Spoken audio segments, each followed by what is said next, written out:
trabalhando com sistemas digitais com vocês, curso de eletroeletrônica. A proposta da primeira prática para vocês é trabalhar com flip-flop JK, já visto na aula 2 e aprofundado o conhecimento até das aplicações dele a partir da aula 3. O flip-flop JK, como foi visto, ele trabalha como um flip-flop RS, só que a gente resolve aquele problema que a gente tinha anteriormente da impossibilidade lógica. Então, o que a gente tem aqui hoje seria o funcionamento, para trabalhar o funcionamento do flip-flop JK, conhecer o funcionamento dele e configurar um flip-flop JK para trabalhar como um flip-flop tipo T e um flip-flop tipo D, ou um flip-flop tipo D. Então, vamos começar, vamos dar uma olhada no circuito. O que a gente tem aqui seria um flip-flop JK, um circuito integrado 7476. Se a gente visualizar no datasheet dele, a gente possui dois flip-flops JKs dentro desse circuito integrado e os dois possuem entradas de clear e preset, aquelas entradas incondicionais já vistas, que a partir do momento que eu coloco elas em estado ativo, eu tenho a saída do flip-flop em nível lógico alto ou baixo, dependendo de qual entrada foi ativada. Então, o que a gente colocou aqui? Eu estou trabalhando com duas entradas, duas chaves, trabalhando com as entradas J e a entrada K. Uma terceira entrada aqui, que seria o flip-flop, que seria a terceira chave, e a saída desse flip-flop nas entradas, nos LEDs, a saída Q desse flip-flop e a saída Q barrado, esse que seria o segundo LED.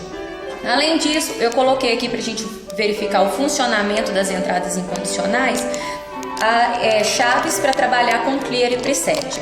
Lembrando que o 7476 ele trabalha com as entradas ativas em nível lógico baixo, essas entradas incondicionais. E o clock desse circuito integrado, desse flip-flop, ele trabalha em baixo ativo. Então, só a partir do momento que eu tenho a transição de 1 para 0 no clock é que de fato vai acontecer alguma mudança nas saídas. Vamos verificar o funcionamento dele então. Ligando o circuito, eu tenho as entradas incondicionais em nível lógico alto. Dessa forma eu teria o funcionamento normal do meu flip-flop. Se eu por acaso trabalhar com a entrada clear em 0, o que vai acontecer? Essa entrada clear, se eu por acaso trabalhar com a entrada clear em 0, esse flip-flop vai forçar 0 na saída que é 0. Se por acaso eu forçar a entrada preset para 0, ela está no estado ativo dela, então vai forçar a saída Q do flip-flop ao nível lógico 1. Bem, para a gente verificar o funcionamento desse circuito, eu vou trabalhar com as duas entradas no estado não ativo delas, ou seja, as entradas clear e preset em 1, e vou verificar o funcionamento. O que a gente tem aqui nesse momento? O Q está em nível lógico alto e o Q barrado em nível lógico baixo. As entradas J e K, elas estão em nível lógico 0. Se a gente verificar na tabela funcional desse flip-flop, essa entrada J e K em 0 manteria o valor anterior se acontecer a transição do clock. Então, o clock está em 0, vou passar ele para 1, nada aconteceu. Passando ele para 0, teoricamente eu estou mantendo a saída anterior desse flip-flop. Se eu por acaso jogar na entrada J o valor 1, nada aconteceu ainda. O que eu tenho? O clock em 0 para 1 para 0. Eu também tenho a entrada sendo forçada ao nível lógico alto. Se eu colocar o J para 0 e o K em 1, essa entrada 1 em K vai forçar Q ao nível lógico baixo, porém só quando o clock estiver ativo. Então, verificando, o clock ainda não está ativo, passou para 1, agora na transição de 1 para 0 acontece a alteração da saída do flip-flop para 1. Se eu jogar as duas entradas para 0 novamente e verificar o estado ativo do clock, quando ele passar de 1 para 0 de novo, ele mantém as entradas.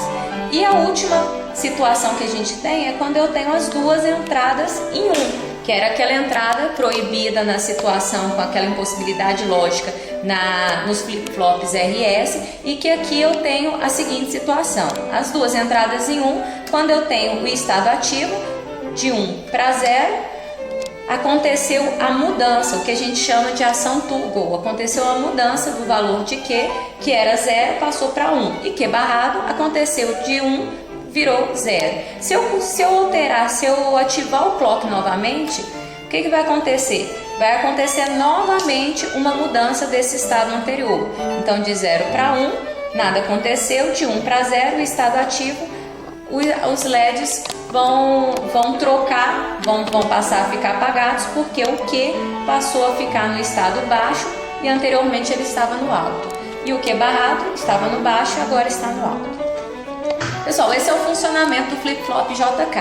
Eu tenho as situações de J em 1, K em 1, J em 1 ou K em 1. Tenho as duas situações J e K em 0 e as duas situações J e K em 1. Vamos verificar como é que funcionaria, como é que eu faria um flip-flop T a partir desse flip-flop JK.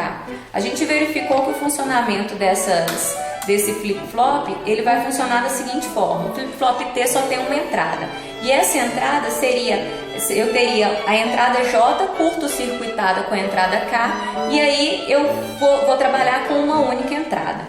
Então eu vou retirar do pino de entrada de K a chave e vou colocar ela curto-circuitada no mesmo sinal que eu tenho o valor J. Agora eu não vou trabalhar mais com a minha segunda chave, agora eu só tenho uma entrada que ela passa a chamar, ao invés de J, eu passo a chamar ela de T. Então, quando essa entrada estiver em 0, a variação do meu clock vai permanecer, a partir quando eu tiver o estado ativo do meu clock, a minha saída vai permanecer a mesma, ele vai manter o estado anterior. Então, se eu alterar o valor do clock, nada vai acontecer aqui, porque eu estou sempre mantendo o estado anterior. Se eu passar essa entrada T para o nível lógico alto, eu vou ter a situação do toggle, que é justamente o nome, a ação que dá o nome a esse flip-flop também. Então, o que vai acontecer? Essa entrada em 1, T igual a 1, quando eu tiver o estado ativo do clock, as saídas mudam, invertem os valores, trocam de valores. Então, se eu tiver o estado ativo de novo, trocou. De novo, trocou. As entradas clears e preset estão funcionando normalmente, como a gente já tinha visto. Eu continuo trabalhando com elas no estado não ativo. Então a gente viu o funcionamento aqui. A configuração é simples, trabalhar com flip-flop JK a partir de um flip-flop JK. Basta eu curto-circuitar as entradas J e K e vou passar a chamar essa única entrada de entrada T. Bem, o flip-flop D, a partir desse flip-flop JK, eu já tenho uma alteração.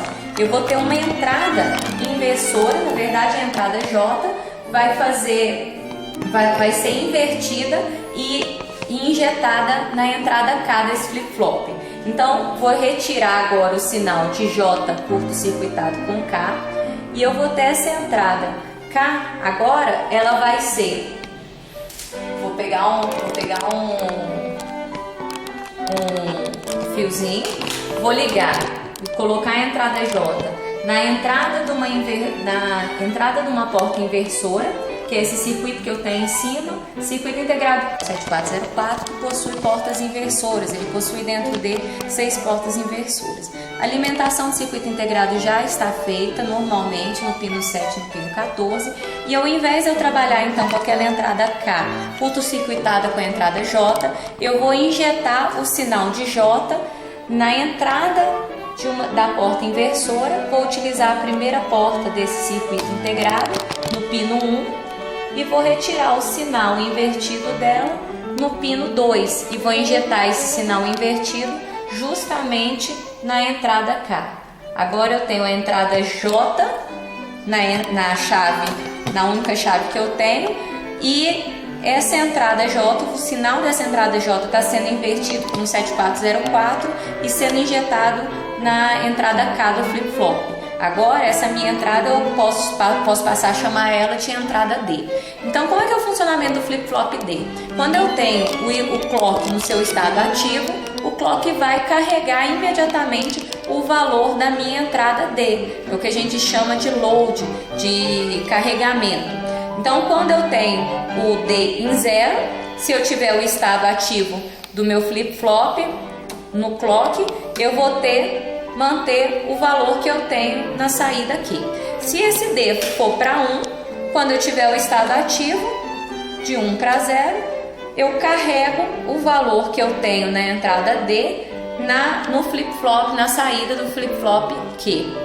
Então, se eu fizer isso de novo, vai ficar carregando o mesmo valor. Só vai acontecer alguma mudança se o valor de D mudar. Quando o estado ativo acontecer, ele carrega novamente o novo valor de D. Então, o funcionamento do flip-flop D, configuração dele a partir do flip-flop JK é essa. O funcionamento do D vocês puderam ver agora, o do T a gente viu e o do flip-flop JK. Então, a aula prática que a gente ia trabalhar, que a gente proposta para hoje foi justamente esse aprendizado do funcionamento do flip-flop JK, o D e o T e a configuração desses flip-flops D e T a partir do flip-flop JK. Muito obrigada, pessoal. Até a próxima aula prática.